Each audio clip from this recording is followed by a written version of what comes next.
a professor for psychology of sustainability and behavior change here at the faculty. His research interests center around human judgment and decision-making in the context of global climate change, including evidence-based means to promote more sustainable actions.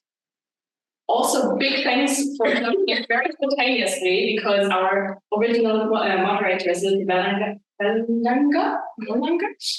is sick today. So both agreed very spontaneously to jump in. So thank you very much for that. Yes, we'll have a 45-minute panel discussion and then a Q&A session, so you can ask questions, but I'll give the word to all. Thank you very much. So thank you very much to all of you for being here, and thank you very much for you as open science researcher to sit here in this living room-like atmosphere. So first of all, I would like to introduce Cassandra. Good from that. I hope I think this is correct. Cassandra is a senior research community manager at the Turing Institute in London, UK. She supports engagement with best practices for reproducibility, interoperability, and impact. And you're strong and internationally known.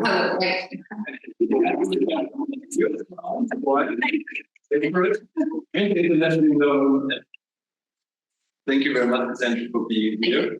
Aaron, thank you. Hager, thank you for being here. Pre-doctoral student, researcher at the Max-Planck Institute for Human Development, Berlin in Germany, and your research interests center around statistical modeling, reproducible research workflows, and machine learning techniques. And last but not least, Lisa Spitzer, thank you for being here. Lisa is a pre-doctoral researcher at the Leibniz Institute for Psychology in Trier, Germany, and you focus on meta research, and you're working on the topic of open science, especially the pre-registration of studies. So thank you very much.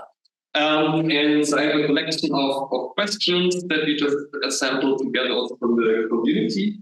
And the first question is on the history and your open science history. So Cassandra, you will also say something about that during your keynote, but maybe the three of you could just say some words how you approach the realm of open science, and in particular, you're doing research in this field. So how we got into it. Yeah. I remember the first time I encountered open science. I was publishing something in, what was it? A Nature something, but not Nature. It's like Nature Communications. And I got an email that said, would you like to share your data? It's like 2014, 15. And I was like, yeah, I would, but it's going to be a lot of work, isn't it? And I took it to my PI, would we like to share the data? And he's like, yeah, but do it in your own time. Doing all of the other work, but also do this. Mm-hmm. And I got like 3-4 emails from them. So they tried, and I didn't do anything, and it was fine. And then I'll talk about this in the presentation, but then when I actually engaged with open scientists and actually understood what it was from like an experiential perspective, rather than just a top line of publish your data, publish your code, I found that as a community of researchers, they were people I really connected with. They were values driven, incredibly talented and skilled, and they're people that I wanted to be around. It kind of it made my research something that actually reflected what I felt to be important as a human, and not just about the brains and stuff. So, yeah. Thank you. Aaron? Yeah, so I was just driven by practical needs because I was like a student research assistant, and I was like very good with R. And so lots of people asked me to do some analysis for them. And then 3 months later, they would get reviews. I would get pressured oh, Aaron, we need this, and we need it yesterday. And then I was like, oh, this, I don't know what I did last time. And this doesn't work anymore. And after having some very humiliating things with this, I just got better with being super reproducible all of the time. But not because I thought, oh, this is good for science. It was just good for me. And getting my work done. But then I wrote this up because my supervisor said, like, oh, Aaron, this looks interesting. Like, how do you ensure that this is actually useful? And yeah, then the community was extremely appreciative of the work, and I think like at least 8 people like corrected spelling mistakes in my first paper via pull request from GitHub, and so I was hooked. Peter, what about you? Yeah, I think I was really lucky to be a student assistant at a lab that really valued open science when I was a student. And when I was in my master's, I started doing a meta-scientific project with one of the PhD students on screen recordings as an additional open material you could share to increase transparency. And then I learned more about open science in general, and I was quite frankly a bit shocked about the current state of research, of the confidence crisis, reproducibility crisis, and that was what really drove me to do something against it. And then I participated in at the SIPS, which I can really recommend to anyone. It's always hybrid now, so people can also participate online. And it's a conference about open science, which is really inspiring. And that was actually the reason why I wanted to do research in the first place. So that I could do open science or meta science on open science techniques.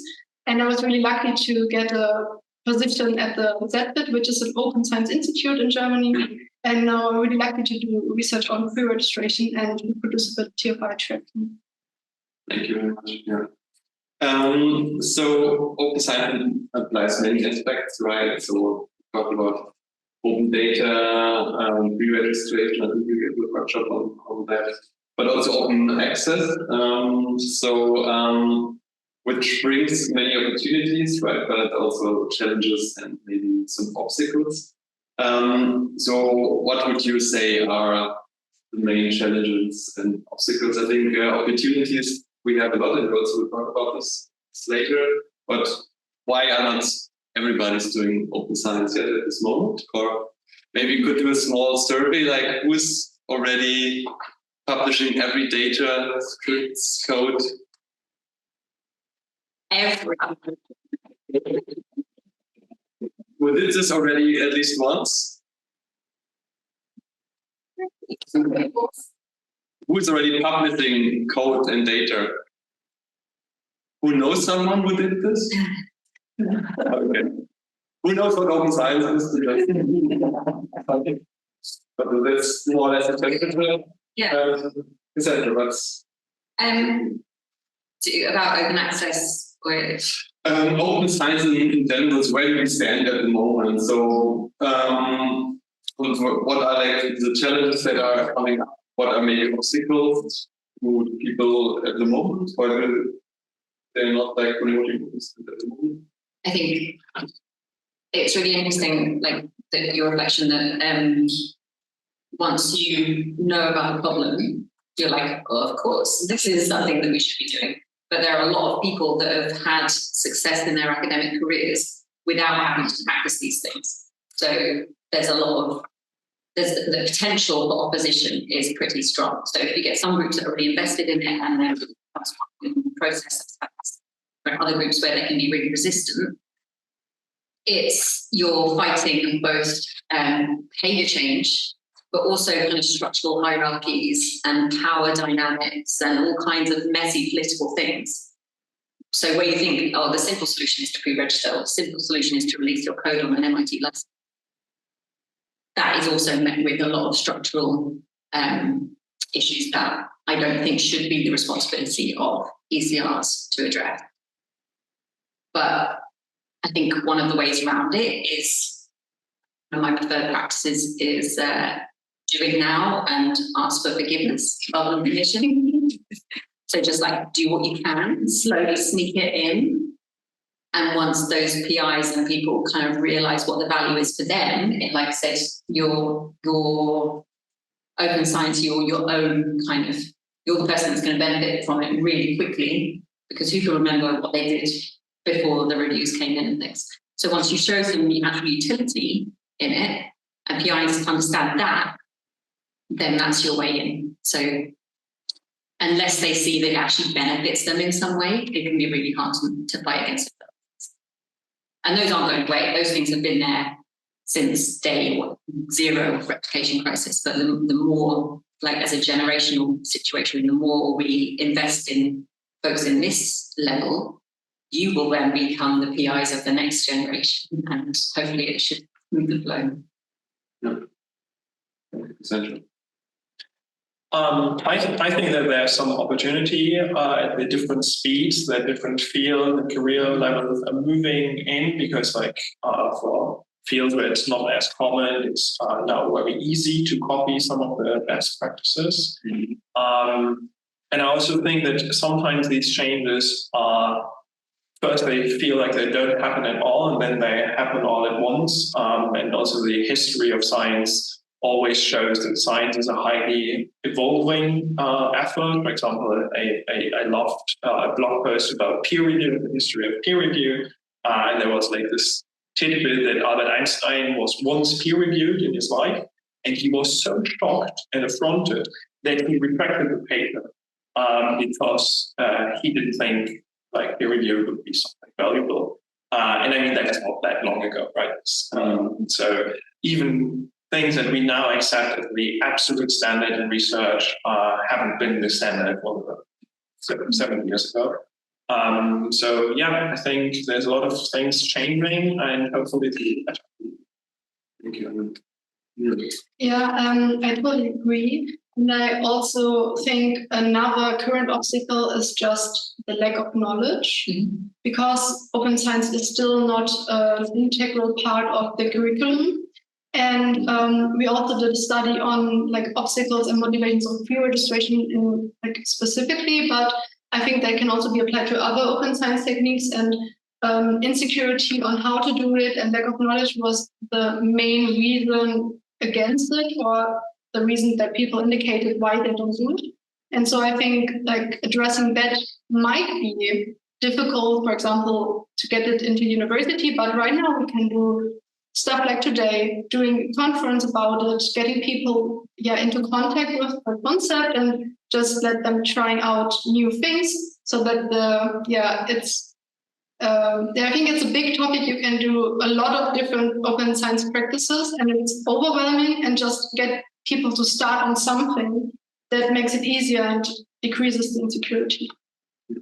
What would you say in 5 years you have to do open science completely to get into journals? If you look at the Nature journals, for instance, you don't have to necessarily pre-register, but you have to publish data now. You have to, you have to say whether you are or aren't.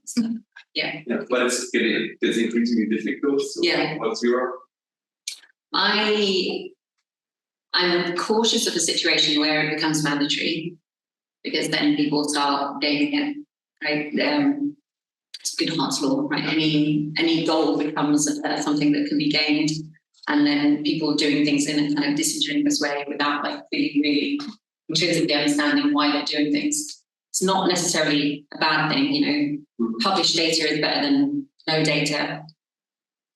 But I think as a community, we need to better understand how we got into these problems in the first place.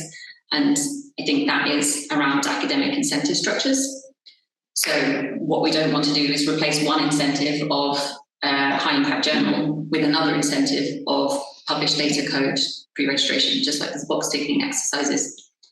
So I would like to see it as a more of an intrinsic motivator rather than having something like a mandatory extrinsic thing. And if we are going to do it as a mandatory thing, I think it should come from publishers, from funders, rather than from the journals, because it really is in the funders' interest to make the most out of their resource that they put into it.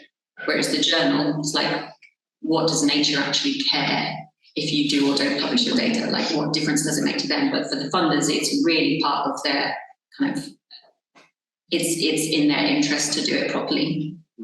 So I'd be more interested to work with them to develop the right structures for it. So in Switzerland, open access has become mandatory from the Swiss National Science Foundation, I guess you know that. where it's relatively easy to get the money for that. I was really surprised how easy it was, to be honest. But this is related to another question. So if we talk about open access and the price for that, so how do you deal with the fact that open access publishing is usually more expensive, and this is even something that might increase inequality, because like in Switzerland it's very easy to get fees for open access journal, whereas in other countries it might be much more difficult. So I don't know. Lisa, maybe you can say something about that. Yeah, I think it's a good opportunity that you can not only publish with the journal open access, this would be gold open access, right? But you can also publish green open access, which would mean that you yourself as the author publish a pre-formatted version of the manuscript. So that's pretty common and it's accessible to many people. But I think the way to go in the future might better be diamond open access. It's a flashy name too. But it means that it doesn't cost anything. You don't have to pay anything, no article processing fee. And then it's available to anyone. And today there are already some journals that offer diamond open access, and I hope that this number will increase over time. Of course, that's not always possible because you have to have some sponsor for that, for example. I was wondering if you talked with Elsevier and Co already about that, so they might not like this idea. But yeah, it becomes a business model as well, right? Open access. So we know credited journals, but we also have to look at it's different at Elsevier and other. Like we had this discussion about nature journals where you pay 10,000, I think, for open access. So it's really what's become a business model, which also might become dangerous, right? At some point. I have a really tricky question. This comes from our community. So, of course, PhDs are very much interested in career pathways within and outside academia. And I don't know to what extent you can answer this question, but it is related to open science and career in academia and within and outside academia. Can you give any recommendations on that? And so, who comes first? You can start on that. Maybe Aaron. Yeah, I mean, of course, my career advice should be taken with a grain of salt, but actually, like, my introduction is not true anymore. I'm now a principal investigator at the Max Planck Institute, so at least that I got right, but I didn't know if that advice will apply to anyone else. But I think that open science is itself slowly getting a career path. For example, Helmholtz, Fraunhofer, and Max Planck, they all think about how to implement open science, and if they do so, they invest millions into these processes. So I think it's also a skill to have that will be more sought after.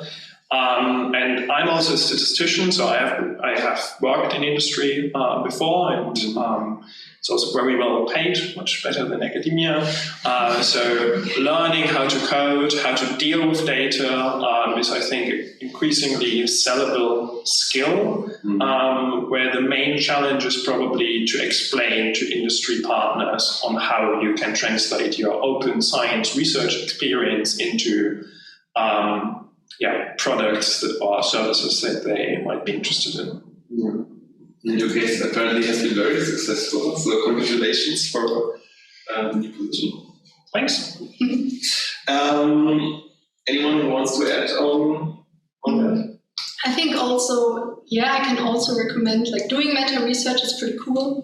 But I also think if you just implement open science in your research, that's also beneficial for you long term, because I feel like having done like any open science inputs will become more and more important in selection procedures, for example. There's a lot of discussion around that right now.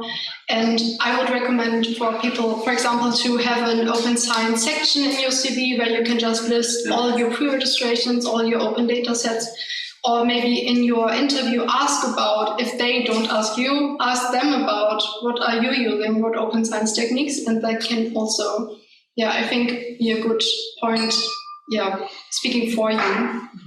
So open science statements become more and more. Yeah, and like in a practical sense on your CV.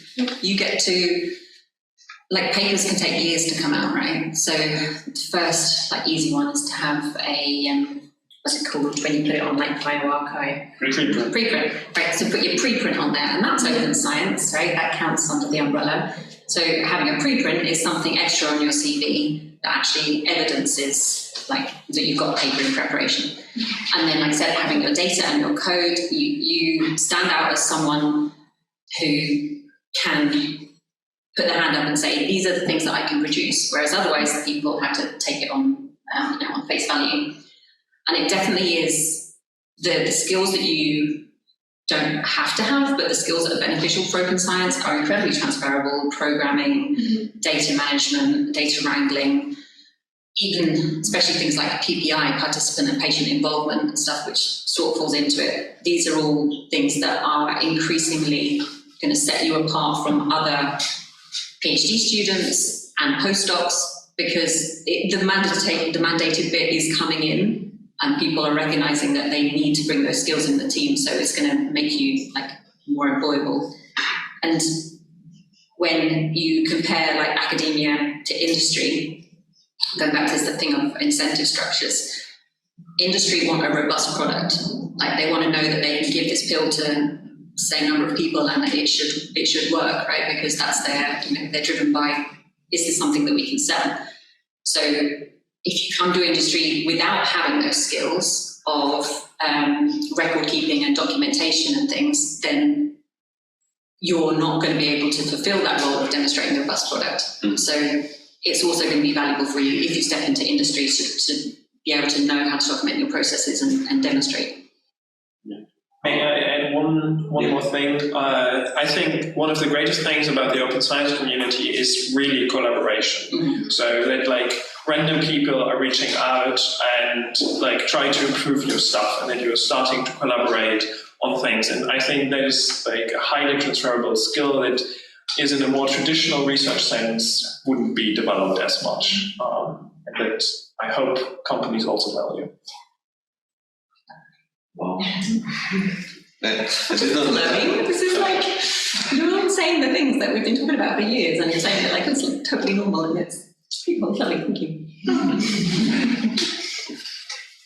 Thank you very much. Very insightful, I find. Before we move to you, another question from the community from clinical psychology. You have already an idea what I'm going to ask.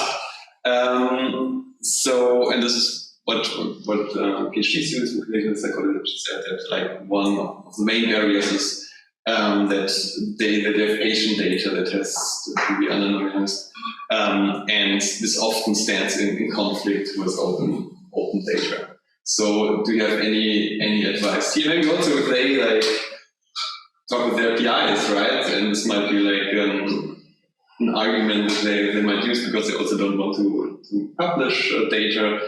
Any ideas on that? Don't talk to your legal department. Don't talk to the PI. Okay, so the key thing to remember is as open as possible, but as closed as necessary. Right? So I worked with brain data, and it's not appropriate to share brain data at the moment because there aren't the frameworks in place to ensure the privacy of your participants, and that is like ethically, that is entirely your responsibility. But there are ways you can facilitate the sharing process that is better than, I can't remember who I was talking to, the data available on request thing that you see in papers, which we all know is absolutely not true. So for example, on Zenodo, do you know who does know Zenodo? Heard of Zenodo? Great. So it's a DOI kind of issuing place where you can upload anything, and it issues a DOI, digital object identifier, and that means that you've created a citable resource, which these are the things that your preprints will have in your data sets and your code.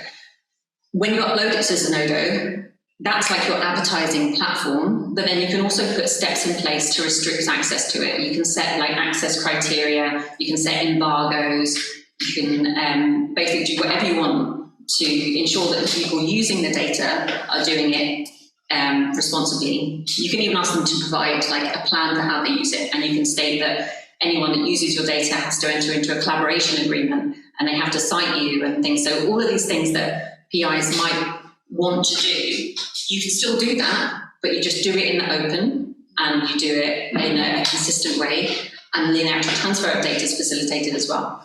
So absolutely, I worked in psychiatry, and I really, really understand not only how difficult it is to make data publicly available, but also that clinicians have a different interest in it. So there's like data users and data generators, and the data generators have much more investment in the actual data. So they feel differently about it. But that doesn't mean that they can't share it. It's just that they have to do it in a way that they feel comfortable with, and those processes are there. Yeah, I was thinking of you because of your research focus, right? Lisa, I felt that you wanted to say something. Yeah. That's right. Again, I also think that the knowledge gap is one of the main problems here, because people feel insecure about what can they share, what license should they use, and I think a lot of that could just be reduced by participating in a workshop on how to share your data, and making that possible is, I think, a big step into the right direction.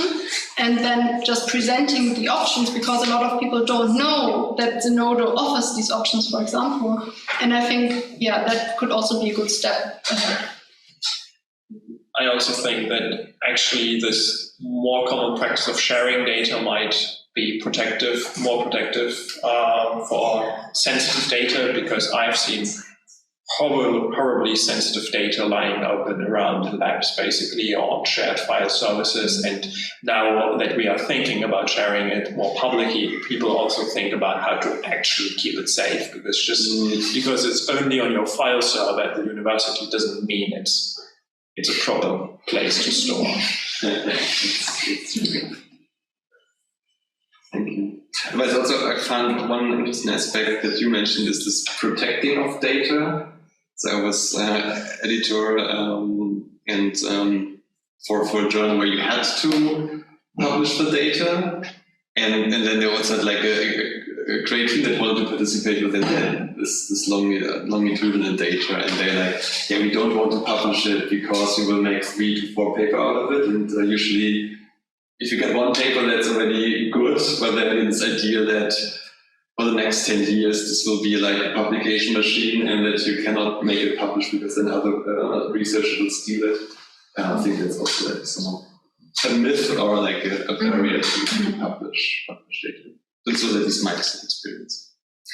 Last question from my side, and then we move to your questions. So I hope you have already some ready. So what do you think, what are the reasons, you talked about this already to a certain extent, why open access, open science is not implemented on a broad level, and what can we do to make it science more open? So we touched this topic already. We can also, but maybe something that you want to add on this, and then we can move to the crowd. I think I would just reiterate your point about training and education and making it become part of the normal process.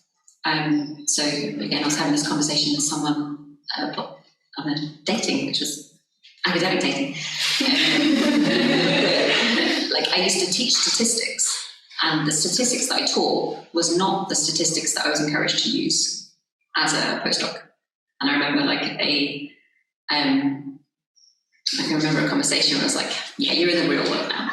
That's the theory of how we should be doing it, but here in the real world, we can, so I think that maintaining that strength of, this is the way we teach it, this is how we do robust and trustworthy research, maintaining that all the way through the career progression, I think is going to be tricky. So we've got that pipeline of undergraduate, we're teaching statistics, but now we want them to really understand everything else around it, why it's important, and how we keep that going through academia. And I think that's going to be a big issue. Like, whenever we try to reach PIs. Yeah, that's my question. How do you reach the PIs? How do we reach the PIs? Money. Yeah, maybe, I think keep the groundswell of kind of grassroots energy about it and make it like something that actually has utility and time. I think you're welcome. This was a nice summary. I think we talked about many aspects. Is there something you want to add, or shall we move to?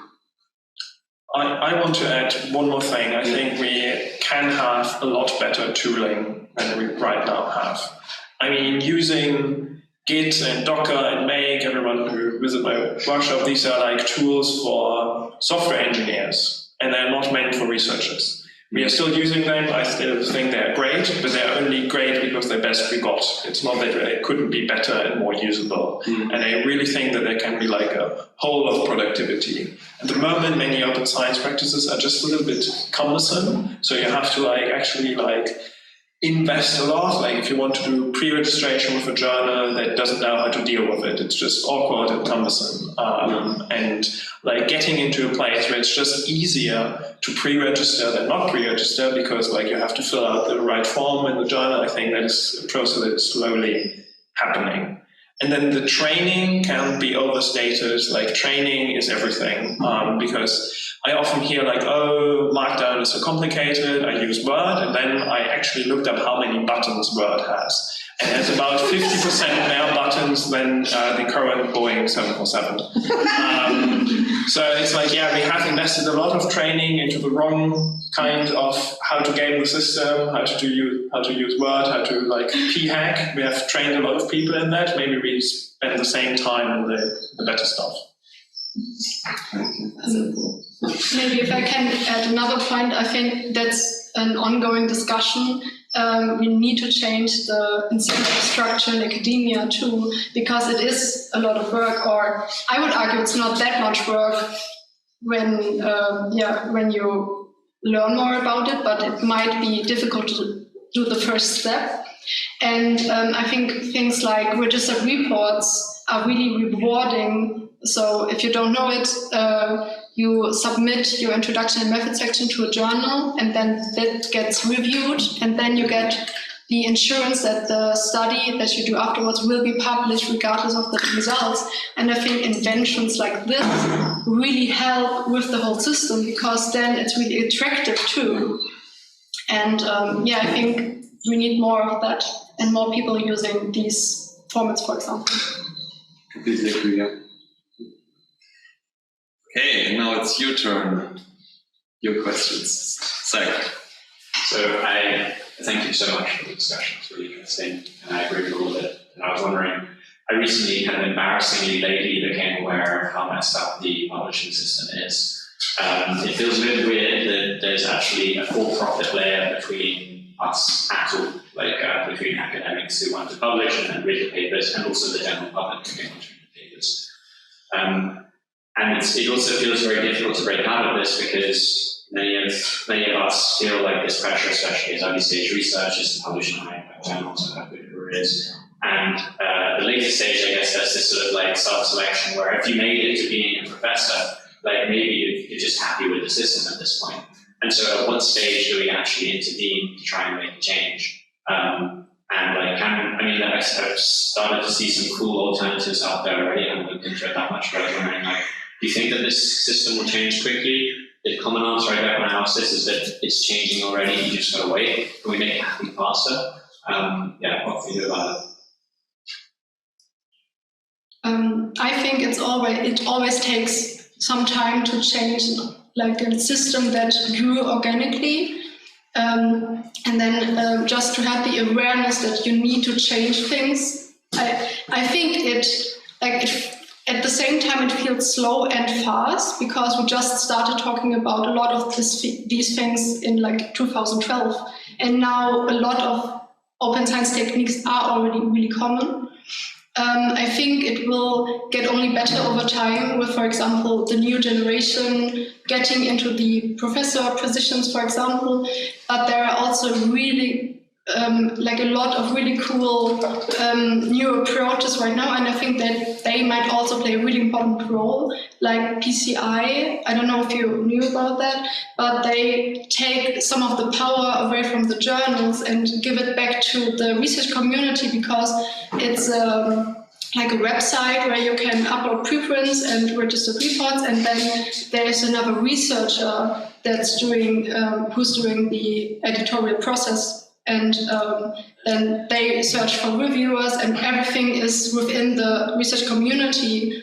And then when you get a positive review there, you have a list of journals where you can, as the author, choose from where you want to publish. And it takes a lot of the workflow away from the journal and back to us. And I think things like that can really accelerate the process.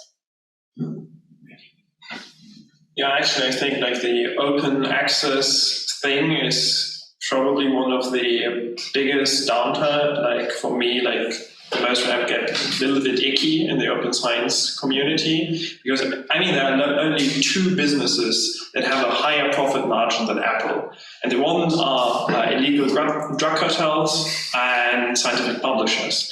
They have like a profit margin of 40%, which is ridiculously low if you think about how cheap it is to publish PDFs online. And I don't quite know how they squander so much money, but still it's the highest profit margin you can imaginably get. And I think it's quite a shame that Germany and also Switzerland invest millions, if not billions, into open access fees, which probably could have been seeing better use somewhere else. But I think like capitalism is really, really hard to beat. So please, someone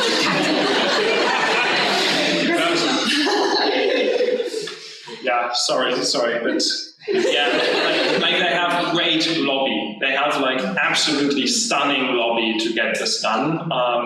And so I'm not super hopeful that we can get rid of it quite so fast.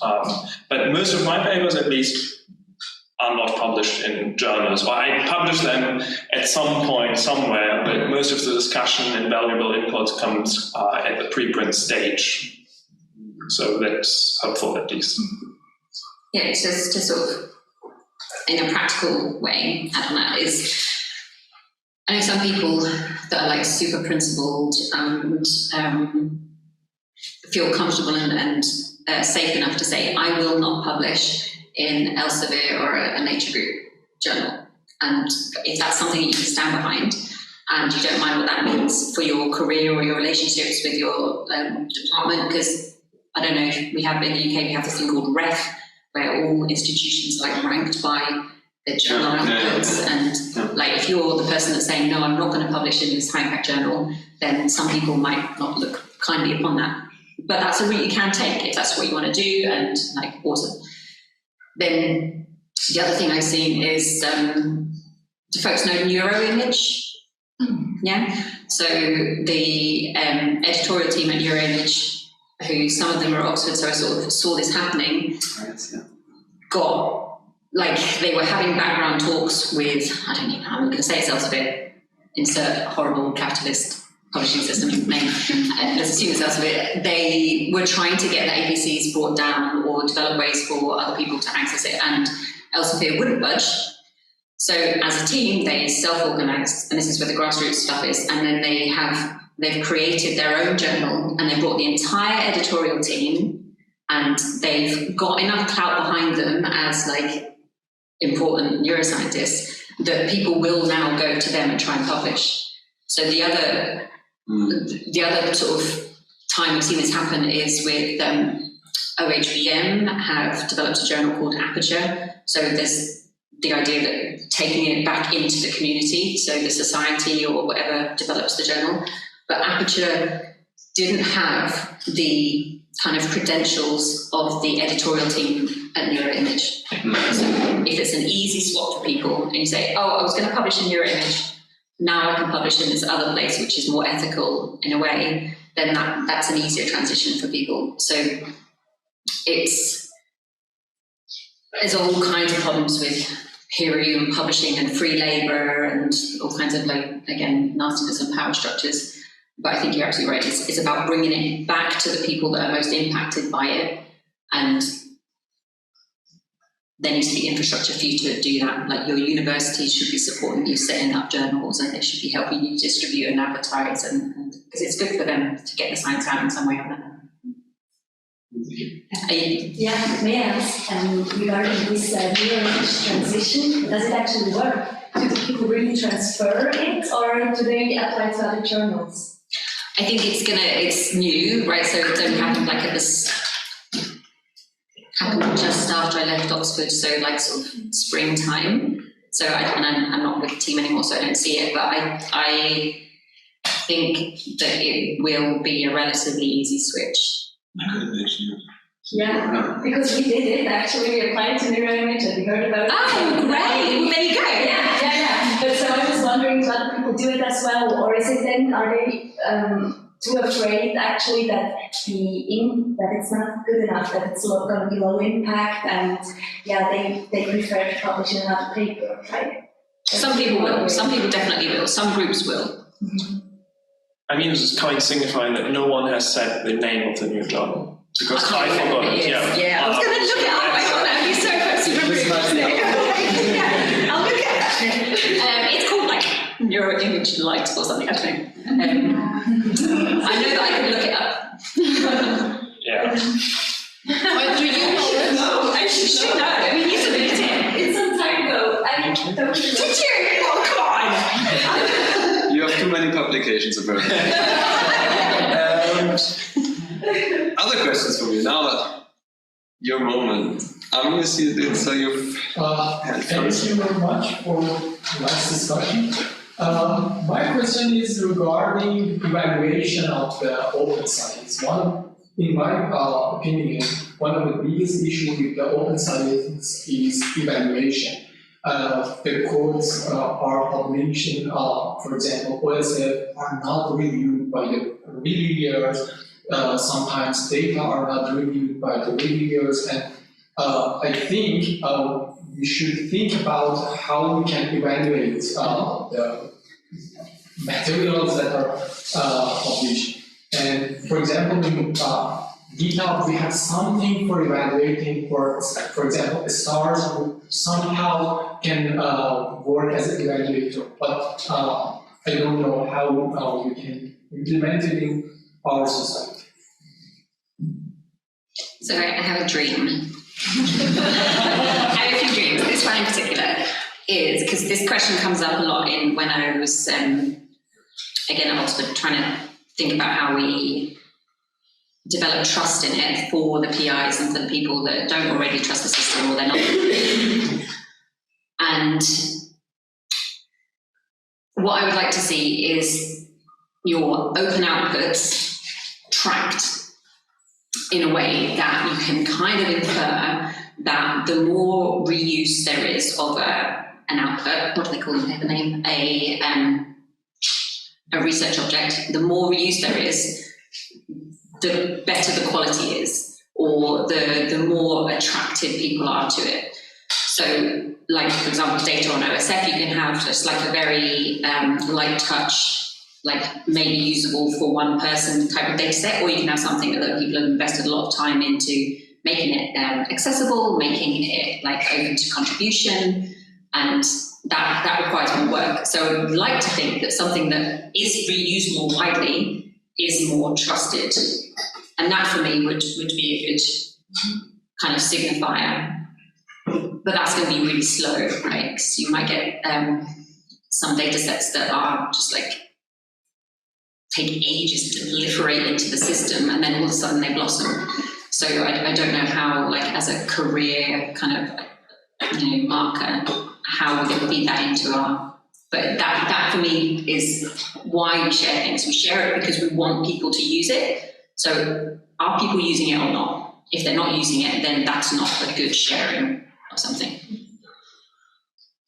I have 2 points. I forgot the second one, but the first one is that I find it incredibly frustrating. I often have errors in my papers. Like I realize after some time, oh, this can't be right, and it is so hard to get them corrected. It is almost to the point that it's impossible. Whereas my preprint version of things is just one click away. So I usually trust more like a preprint that has like 16 versions. And I'm like, okay, these guys they invested some time into that. And so I also refer people to my preprints instead of the authoritative publication. And the second thing is about deep impact. So if you ask me, would you rather have 50 people reading a paper or one person basing their PhD on my paper? I would rather have a person base their PhD on my paper. And they will also engage very, very differently with my paper. So if I publish the code, I don't think that these hundreds of people who read my papers will read the code. I simply don't think that is the case. But I know that people read my code and that they actually reuse it and put it to use. And so I rather care about this one reader who is deeply engaging and like probably, hopefully, I save them a couple of hundreds of hours by publishing everything. So I think that is also very important for me. I think there's also change here happening already. For example, some journals do have code reviewers, but of course it's not that many at the moment. But you could, for example, look for these journals and then submit to those that ensure the reproducibility of the results first. And I think metapsychology, for example, does that. And so, I would think that also these things, they will get more and more common over time. And we can support that by like looking for these options and then using them instead of the traditional option. Yeah. Thank you. There were more questions. Yeah, please. I was wondering how you felt about with the rise of preprints. I feel like there's also been sort of a simultaneous disillusionment with peer review, where, I mean, I don't know if you saw like the very popular blog post that basically said that peer review is useless and we should stop doing it. How you felt about peer review in general, and if that is like maybe a trend towards sort of community gathering, or like everyone reads a preprint and then that gets discussed, if that is better than having this sort of barrier before publication with peer review. Who goes with Einstein? Yeah, it's from this blog post, I think. I think there could be newer options to this. So for example, PCI that I mentioned before, it's basically peer reviewing of preprints organized by the community.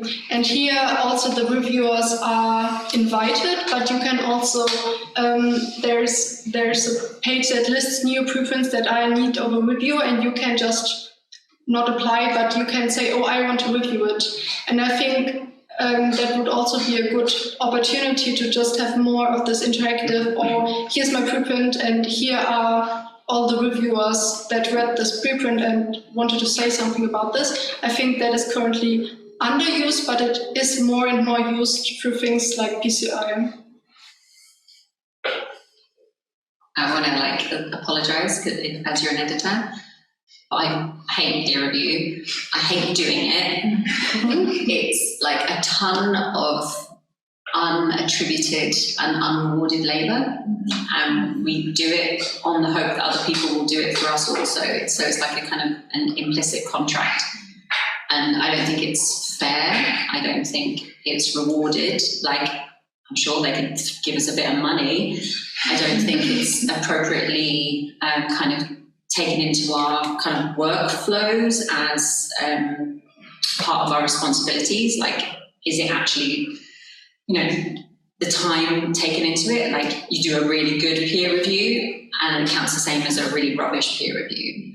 And I care about these things, but I don't review code because I've already spent too long reviewing the thing. So I think an idea where it's like not like an opt-in, but like where you actually have much more control and motivation to review something rather than like, oh, fuck, another review request has landed. It feels like that would be a more equitable system. but I would also, particularly on my code review, I would like to see that as a profession, right? Like it's not everyone can review code. So recognize that that's a skill that people should be rewarded for and reward them appropriately. So yeah, top and burn peer review for me. So I personally love peer review, and I also get rewarded by quite a bit of hate because I usually sign my peer reviews. But that's a power play as well, right? Not everyone can do that, right? Yeah, and you don't want me as a reviewer. I think like my track record of like declining is quite a bit. Anyway, I had quite positive experience with all my peer review. I really felt that people were investing hours upon hours on improving my paper. I always review code, which means probably you need a year to publish with me as a peer reviewer because I never get the code on the first ask. And you won't accept until there is code? Yeah, sure, no. But yeah, so I think peer review can be great, but it can also be horrible. And I hope that we can find some tooling, for example, peer communities in PCI is a great way to leverage it. And also peer review should come before you conduct studies. Yeah. Like I am a statistical consultant and it's usually investing a corpse, not like keeping the patient alive. So I wish people would come earlier and ask me for my opinion. But that's going to take a shift in the whole funding system, right? Because you funded for 3 years. You can't have a registered report under review for a year plus, which is not like a strange amount of time for a registered report review. So the funding model needs to be, they will only fund once you've had a registered report accepted. But then how do you pay for the people as you go? Yeah, how do you pay the people up to that point? So I think there's a lot of problems. And I think awareness, who said like you've only just become aware of the problems, awareness is the first step. I think they say that in like Alcoholics Anonymous as well. So, know that the problem is there and contribute to finding the solutions. And maybe that contribution is saying like, I will only review with code, or it's whatever is in your power to do. I'm Aaron and I'm a researcher. Thank you very much for this last insightful statement. The time is over. So we give you still 3 minutes, right? 5 minutes before your keynote. And just to follow up, the new journal is called Imaging Neuroscience. Yes, totally different.